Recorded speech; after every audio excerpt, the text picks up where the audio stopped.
Hello guys, this is Sachin Dikshit और आज हम डिजिटल मार्केटिंग के पहले चैप्टर की तरफ मूव कर रहे हैं। तो बहुत ध्यान से देखिएगा ये सारे चैप्टर्स को, क्योंकि ये सारे चैप्टर्स एक दूसरे से इंटरकनेक्टेड होते हैं। तो अगर आप ये चैप्टर को पूरा नहीं देखेंगे तो आपको अगला जो चैप्टर है वो समझ में नहीं आएगा या आपकी जो अंडरस्टैंडिंग होगी वो थोड़ी सी कम रहेगी। तो दोस्तों, आज हमें शुरू करना है कि डिजिटल मार्केटिंग क्या होता है, कैसे काम करता है। तो आज क्योंकि ये फंडामेंटल्स है, तो इस पूरी क्लास में हम आज सिर्फ ये देखने वाले हैं कि डिजिटल मार्केटिंग में आप पहली बात तो हमें ये समझना है कि डिजिटल मार्केटिंग क्या होती है और उसके बाद इसमें कौन कौन सी प्रोसेसेस इन्वॉल्व होती हैं, डिजिटल मार्केटिंग क्यों करनी चाहिए, ऐसी तमाम चीजों के बारे में आज आपके इस वीडियो में आपको सारी चीजें पता चलेंगी। तो शुरू करते हैं। सबसे पहले हमें पता करना चाहिए कि डिजिटल मार्केटिंग होता क्या है। तो बेसिकली डिजिटल मार्केटिंग मार्केटिंग का ही एक डिराइव्ड फॉर्म है, यानी कि ये मार्केटिंग से ही निकला हुआ है, जहां पर हमें ये पता चलता है कि डिजिटल मार्केटिंग मार्केटिंग के जैसी ही एक मार्केटिंग है, लेकिन डिजिटल प्लेटफॉर्म्स पर होती है। तो हम पहले उसके पहले अगर मार्केटिंग को बेहतर तरीके से समझ लें तो हमें डिजिटल मार्केटिंग के बारे में काफी अच्छी अंडरस्टैंडिंग हो जाएगी।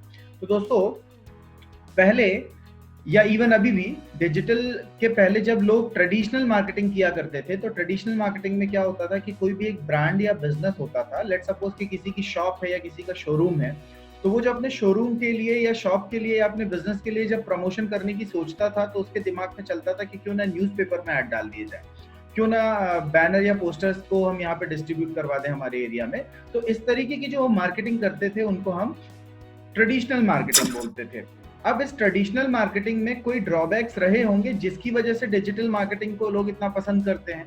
तो ट्रेडिशनल मार्केटिंग में कुछ ड्रॉबैक्स हैं जिनको हम यहाँ पर अगर पॉइंट आउट करें तो आपको ये बात समझ में आ जाएगी कि डिजिटल मार्केटिंग क्यों बेनिफिशियल है ट्रेडिशनल मार्केटिंग के ऊपर। तो यहाँ पर सबसे पहली प्रॉब्लम जो थी वो दोस्तों ये थी कि यहाँ पर सबसे ज्यादा कॉस्ट लगती है, यानी ट्रेडिशनल मार्केटिंग सबसे कॉस्टली है। मैं मेरे एक्सपीरियंस के साथ आपको बता रहा हूँ कि अगर हम न्यूज़पेपर में ऐड देने जाते हैं तो छोटे से छोटा कॉलम भी 4 से 5 हजार रुपए के आसपास का पड़ता है। यानी कि अगर आपको एक फ्रंट पेज पर बहुत बड़ा बैनर चाहिए है दैनिक भास्कर पर या किसी भी एक जो इंडिया के जो पॉपुलर न्यूज़पेपर्स हैं, अगर आपको इन पे एक फ्रंट पेज पर बहुत बड़ा ऐड चाहिए है तो आपको लाखों रुपए देने पड़ते हैं। यानी कि ये कॉस्ट वाइज बहुत ज्यादा हैवी होता है और छोटे बिजनेसेस बिल्कुल भी इसको अफोर्ड नहीं कर सकते। दूसरा जो पॉइंट यहाँ पर दोस्तों होता है वो ये होता है कि ट्रेडिशनल मार्केटिंग में जो कॉस्ट के अलावा जो दूसरा बड़ा प्रॉब्लम है वो रीच का बड़ा प्रॉब्लम होता है। रीच का मतलब होता है कि आप अपनी बात कितने लोगों तक पहुंचा पा रहे हैं। अगर हम न्यूज़पेपर को ही एग्जाम्पल की तरह लेते हैं तो न्यूज़पेपर एक सर्टेन एरिया तक ही चलता है। कहने का मतलब ये है कि एक शहर में अगर कोई न्यूज़पेपर आ रहा है तो उसका जो न्यूज़पेपर है वो अलग होगा, थोड़ा अलग होगा, दूसरे शहर का अलग होगा, एक स्टेट का अलग होगा, दूसरे स्टेट का अलग होगा, यानी डाइवर्सिटी बहुत ज्यादा होती है। तो जब हम न्यूज़पेपर में अपने ऐड डालने के लिए जाते हैं तो यहाँ पर कई सारी चीजें ऐसी होती हैं कि जैसे आपको न्यूज़पेपर इंदौर में ऐड डालना है, तो फिर एमपी लेवल पे डालना है या इंडिया लेवल पे डालना है, तो जितना बड़ा आप स्कोप करते जाओगे उतना ज्यादा आपका पैसा साइमल्टेनियसली बढ़ता जाएगा। तो एक ये बड़ी प्रॉब्लम होती है कि रीच की बड़ी प्रॉब्लम हो जाती है। तीसरी बड़ी प्रॉब्लम जो होती है ट्रेडिशनल मार्केटिंग में वो होती है ऑडियंस। आपको एक टारगेट ऑडियंस नहीं मिलती है। टारगेट ऑडियंस का मतलब यहाँ पर क्या होता है कि जो आपका बिजनेस है और आपका जो कस्टमर है, आप उस कस्टमर तक अपनी बात सही ढंग से नहीं पहुंचा पाते, क्योंकि न्यूज़पेपर पर टारगेटिंग का कोई सोर्स नहीं होता। समझने की बात अगर ये है कि अगर आपने न्यूज़पेपर पे आपका ऐड डाला है, आपका फॉर एग्जांपल एक कोचिंग इंस्टीट्यूट है और आपने उसका ऐड न्यूज़पेपर पे डाल दिया है, तो न्यूज़पेपर में वो जो आपका ऐड चल रहा है वो ऐड तो सारे घरों में जाता है जिस घर में उसके पेपर डिस्ट्रीब्यूट होते हैं। वहां पर न्यूज किसको देखना चाहिए, वो पेपर पे किसको वो आपका ऐड देखना चाहिए और कौन वो ऐड देख रहा है। तो यहाँ पर जो टारगेटिंग होती है वो समझ नहीं आती, क्योंकि लोग उसको मेजर नहीं कर सकते। वैसे आज के जो यंग जनरेशन है वो एड्स या जो पेपर्स है वो थोड़ा कम पढ़ते हैं, जबकि घरों में जो ओल्डर एज लोग होते हैं, जैसे फादर्स होते हैं या ग्रैंड फादर्स होते हैं, ये लोग ज्यादा न्यूज़पेपर पढ़ते हैं। तो हो सकता है कि ऐड देखना था किसी यंग स्टूडेंट को जो उस कोचिंग इंस्टीट्यूट के बारे में जान पाता, लेकिन ऐड देख पा रहा है कोई। तो यहाँ पर टारगेटिंग की एक काफी बड़ी प्रॉब्लम हो जाती है। इसके अलावा आरओआई की भी एक प्रॉब्लम होती है। आरओआई का मतलब यहाँ पर ये होता है कि आप जब न्यूज़पेपर पे ऐड चलाते हैं तो न्यूज़पेपर ने आपसे जो चार्ज लिया है आपको ऐड चलाने के लिए, वो ऐड का जो चार्ज है उसके अगेंस्ट में उसने आपको कोई गारंटी है किसी तरह का आपको एक आपको एक अश्योरेंस नहीं दिया कि आपका जो ऐड है वो कितने लोग देख लेंगे, आपको उससे कितना रिटर्न में रिस्पॉन्स मिलेगा, कितना फायदा होगा, ऐसी कोई भी चीज आपको एज ROI नहीं मिलती है। तो ये सारे ड्रॉबैक्स हैं जो ट्रेडिशनल मार्केटिंग में होते हैं। ये सारे ड्रॉबैक्स को डिजिटल मार्केटिंग में ओवरकम किया जा सकता है, ताकि जो ये यहाँ पर कमियां थी अगर डिजिटल मार्केटिंग में पूरी हो जाती हैं तो लोग डिजिटल मार्केटिंग को अपना सकते हैं। तो डिजिटल मार्केटिंग में क्या ये चीजें जो अभी हमने एज अ प्रॉब्लम्स काउंट करी हैं, क्या ये डिजिटल मार्केटिंग में ओवरकम कर सकती है इन चीजों को? तो चलिए देखते हैं कि काम करके। तो जैसे मैंने बोला था कि डिजिटल मार्केटिंग में क्या होता है कि डिजिटल डिवाइसेस के थ्रू प्रमोशन होता है, यानी जो अभी हम ट्रेडिशनल मार्केटिंग कर रहे थे ये ना करते हुए हम डिजिटल मीडिया पे ऊपर मार्केटिंग करेंगे, तो इसको हम बोलेंगे डिजिटल मार्केटिंग। एग्जाम्पल के लिए कि आप एक ऐड चला दो फेसबुक पर, इंस्टाग्राम पर, यूट्यूब पर, या आप दूसरी वेबसाइट्स पर ऐड चला दें, आप व्हाट्सएप पर मार्केटिंग करें, आप ईमेल भेज दें लोगों को, तो ऐसे तमाम जो चीजें होती हैं इनको हम डिजिटल मार्केटिंग बोलते हैं। अब अगर इसका कंपैरिजन किया जाए ट्रेडिशनल मार्केटिंग से तो हमें इसका बेनिफिट समझ में आ जाते हैं। तो लेट सपोज कि मान लो मैं एक कोचिंग इंस्टीट्यूट हूं और मैं मेरे ऐड न्यूज़पेपर में न डाल के मैं गूगल पे मेरे ऐड डालता हूं या मैं फेसबुक पे मेरे ऐड डालता हूं। तो फेसबुक पर जब मैं मेरे एडवर्टाइजमेंट्स चलाता हूं तो फेसबुक पर मेरे एडवर्टाइजमेंट्स कैसे काम करेंगे, अब आप देखिए। कॉस्ट की बात करते हैं सबसे पहले। तो जो सबसे पहला जो पॉइंट था यहाँ पर कॉस्ट, न्यूज़पेपर की कंपैरिजन में अगर आप फेसबुक की बात करें तो फेसबुक सिर्फ 70-74 रुपीज के आसपास से आपकी ऐड शुरू कर सकता है। यानी छोटे से छोटा कोचिंग इंस्टीट्यूट या छोटे से छोटा बिजनेस भी अपने ऐड फेसबुक पे चला सकता है। दूसरा पॉइंट, रीच।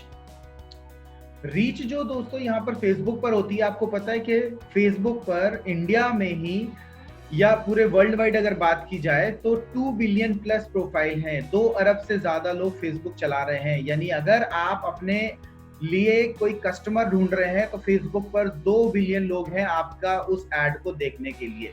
यानी रीच बहुत ज्यादा है और ऑलमोस्ट हर घर में हर मेंबर के पास फेसबुक अकाउंट है, जो कि सेपरेट उसका अकाउंट है जो वो अपनी टाइमलाइन पे चीजें देखता है।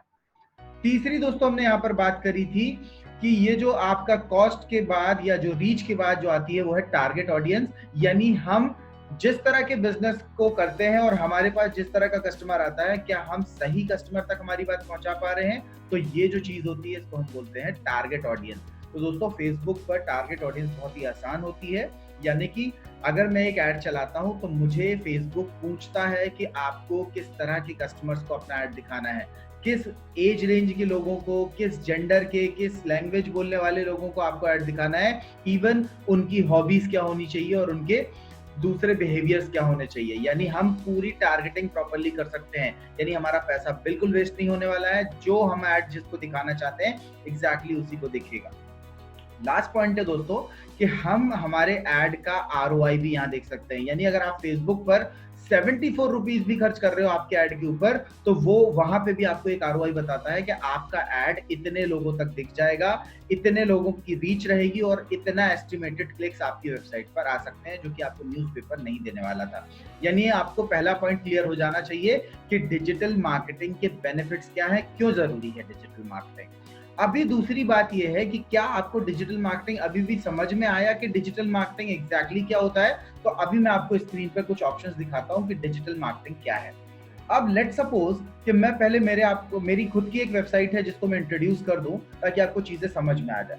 तो लेट सपोज हम एक एग्जांपल के साथ चीजों को शुरू करते हैं और उसके बेसिस पे ये चेक करते हैं कि क्या चीजें काम करेंगी। तो लेट सपोज कि हमारे पास एक वेबसाइट है या हमारे पास एक बिजनेस है जिसका नाम है क्रेजी ऑन वेब, ठीक है। तो मैं यहाँ पर हमारा क्रेजी ऑन वेब का जो URL है या उसका नाम यहाँ पर टाइप करता हूँ। अब एक प्रॉब्लम सोचिए कि मान लो मेरे पास एक बिजनेस है, मैंने एक कोचिंग इंस्टीट्यूट खोला जो कि एक कोई सब्जेक्ट पढ़ाता है, जिसका मेरे पास एक फिजिकल ऑफिस भी है। अब मैं चाहता हूँ कि मेरे इस बिजनेस पर ज्यादा से ज्यादा कस्टमर्स आए, यानी कि ज्यादा से ज्यादा ट्रैफिक आए, ताकि मैं ज्यादा से ज्यादा स्टूडेंट्स को पढ़ा के ज्यादा से ज्यादा सेल्स ले सकूं। ये जो एग्जांपल है आप किसी भी बिजनेस के साथ कर सकते हो, चाहे आपका कपड़ों का कोई शोरूम हो या आपका कोई भी किसी तरह का बिजनेस हो। आप चाहते हो कि उसमें ज्यादा से ज्यादा कस्टमर्स आए, भीड़ आए। अब हमें डिजिटल मार्केटिंग अगर करनी है तो हमें डिजिटल मार्केटिंग में अपने उस फिजिकल बिजनेस को एक वर्चुअल आइडेंटिटी या एक इंटरनेट आइडेंटिटी में कन्वर्ट करना पड़ेगा। क्यों? क्योंकि जैसे अभी मैंने एग्जांपल लिया क्रेजी ऑन वेब का, तो क्रेजी ऑन वेब तो मेरे पास एक ऑफिस है, एक एड्रेस है जहां पर एक बोर्ड लगा हुआ है, लोग आते हैं, अपना बिजनेस होता है। लेकिन अगर मुझे उसको इंटरनेट पे प्रमोट करना है तो मैं मेरे ऑफिस को उठा के मेरे इंटरनेट पे नहीं रख सकता हूँ। मुझे ऑफिस को प्रमोट करना है अगर, तो उसके लिए मुझे उसकी बनानी पड़ेगी एक वेबसाइट। यानी वेबसाइट या डिजिटल मार्केटिंग करने के लिए सबसे पहले आपको जरूरी है एक वेबसाइट। तो लेट सपोज कि हमने हमारी एक वेबसाइट यहाँ पर क्रिएट कर दी। ये हमारी वेबसाइट का नाम है crazyonweb.com। अब मेरे पास सबसे पहला टास्क ये रहेगा कि क्या डिजिटल मार्केटिंग में, या ये जो मेरी वेबसाइट है, मैंने मेरे एक जो मेरा फिजिकल क्लास था उसकी मैंने एक वेबसाइट बना ली। अब इस वेबसाइट का मैं क्या करूं? तो इस वेबसाइट का मुझे ये करना है कि मैंने ये वेबसाइट बना तो ली, लेकिन लोगों को तो इसके बारे में पता ही नहीं। तो अब मैं क्या करूंगा कि इस वेबसाइट पर ज्यादा से ज्यादा ट्रैफिक या विजिटर लाने की कोशिश करूंगा, जिसको मैं कस्टमर्स मानता हूं। अब कस्टमर चाहे मेरे फिजिकल ऑफिस में आके पढ़े या मेरे पास मेरी वेबसाइट को देख ले, बात तो वही है, क्योंकि कस्टमर का मेरी वेबसाइट पर आना बिल्कुल वैसा ही है जैसे कस्टमर मेरे ऑफिस में आता है। यहाँ पर मैं मेरी सारी डिटेल्स उसको दूंगा कि मेरे कोर्सेज क्या है, मैं कब से पढ़ा रहा हूँ, मेरा क्या एक्सपीरियंस है, मेरे कोर्स में कितने मॉड्यूल्स होते हैं, ये सारी चीजें वो मेरे वेबसाइट पर ही देख सकता है। और उसके बाद मैं उसको यहाँ पर मेरे फोन नंबर्स को फ्लैश करा के उसके कॉल ले सकता हूँ या उसकी इंक्वायरीज को जनरेट कर सकता हूँ। तो ये भी एक तरह की मार्केटिंग ही है, जिसको हम डिजिटल मार्केटिंग बोल रहे हैं। तो अभी आपको सबसे पहली बात जो समझ में आई वो ये समझ में आई कि डिजिटल मार्केटिंग करने के लिए आपको एक वर्चुअल आइडेंटिटी बनानी पड़ेगी, आपकी एक इंटरनेट की पहचान बनानी पड़ेगी। अब इंटरनेट की पहचान में सिर्फ वेबसाइट ही हो सकती है या कुछ और भी हो सकते हैं पॉइंट्स। तो यहाँ पर क्या क्या पॉइंट्स हो सकते हैं, हम उस पर बात कर सकते हैं। तो यहाँ पे सबसे पहला जो पॉइंट होता है दोस्तों, वो ये होता है कि आप एक वेबसाइट बना सकते हैं, ब्लॉग बना सकते हैं, आपका यूट्यूब का चैनल बना सकते हैं, आप आपका एक ऐप बना सकते हैं। इसके अलावा आप सोशल मीडिया पे आपकी प्रोफाइल्स क्रिएट कर सकते हैं। ये सब आपकी वर्चुअल आइडेंटिटीज हैं, क्योंकि इनके माध्यम से आप लाखों करोड़ों ऑनलाइन लोगों तक पहुंचोगे। तो अब हम इस एग्जाम्पल में हमारी इस वेबसाइट को लेके चल रहे हैं, और अगर मेरे पास, जिसका नाम है सचिन दीक्षित, और अगर मेरे पास एक टास्क है कि ये वेबसाइट पर मुझे कस्टमर्स चाहिए, तो मैं कैसे अपनी वेबसाइट पर ज्यादा से ज्यादा कस्टमर्स को ड्राइव करूंगा।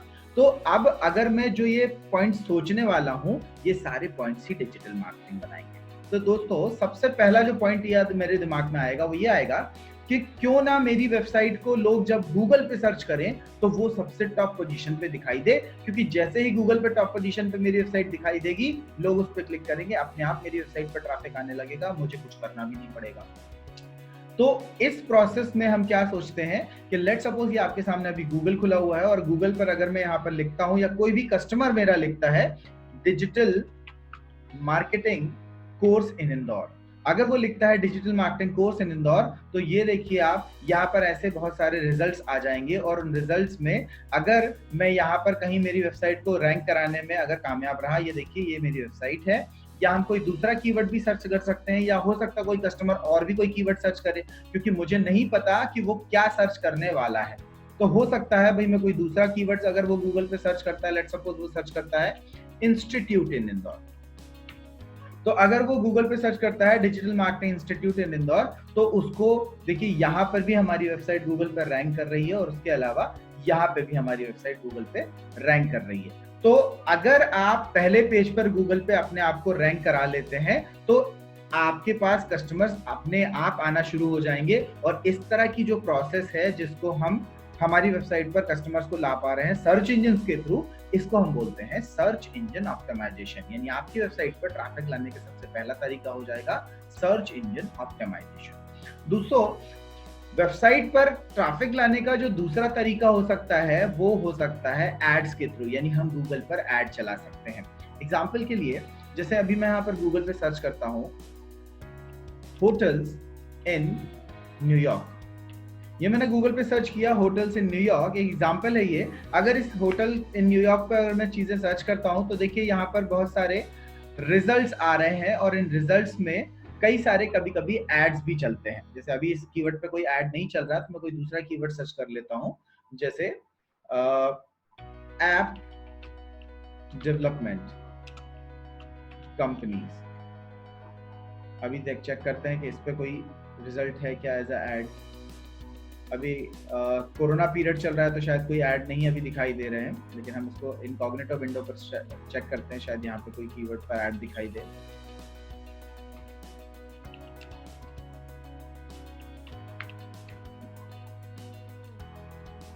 ये देखिए मैंने अभी गूगल पे एक कीवर्ड सर्च किया होटल्स इन सिडनी।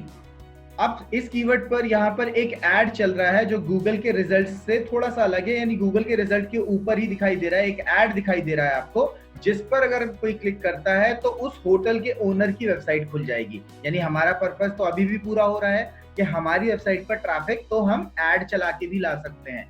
इस कॉन्सेप्ट को दोस्तों बोलते हैं पीपीसी, जिसको हम बहुत डिटेल में आगे पढ़ेंगे, पे पर क्लिक।